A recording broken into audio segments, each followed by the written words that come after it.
We begin tonight at Hamilton City Hall, where city staff believe their resubmitted encampments proposal is the best course of action to tackle homelessness. City staff presented their recommendations, which include a slate of tiny shelters. Jason Gaidola joins us live tonight with the latest. Jason. Yeah, that's right, Taz. A much anticipated item on the city agenda today. And there were some positive feedback from some council members today in the chambers while the presentation was presented to them. But there was also some questions on where the tents would go, and also calls to possibly make even more changes to the proposal.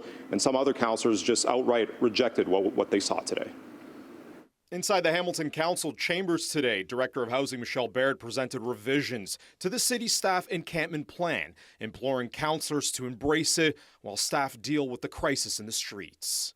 So what we're recommending today is that we adopt the protocol that's before you, approve the protocol to provide guidelines for our city while we work towards permanent housing. The new proposal from city staff includes recommendations to add up to 25 tiny shelters to a strip of land in Hamilton's north end on Strawn Avenue between Houston and Bay Streets.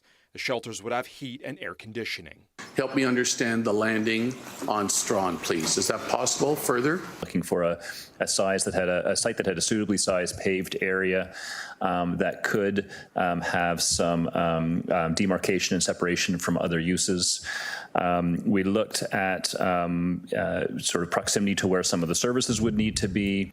Dozens of tents are there now, along with many others in the city. Let's fight together for dignified housing for all. Outside of the chambers, some rally to reject the new proposal.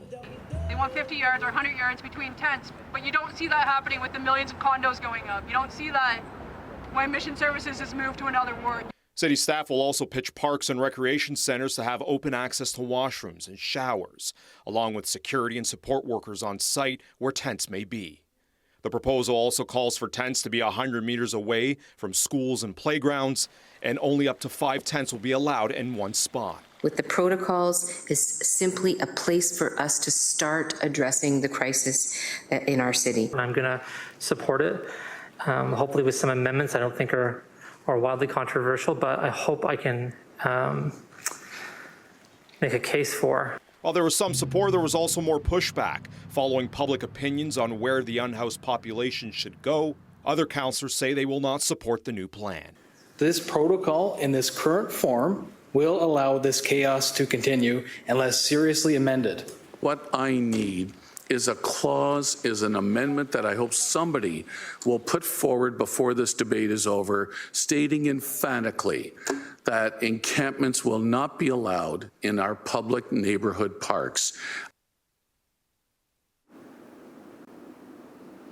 Now, the plan is calling for additional workers to be a part of this encampment plan, and that will reflect in the 2024 operating budget, according to city staff. Now, as we speak right now, the council session did go into a private session to seek legal advice following Ward 5 Councillor Matt Francis, after he proposed a motion to outright ban encampments unless a ward councillor proposes one in their ward. They have now returned, and the meeting is still being live streamed as we speak.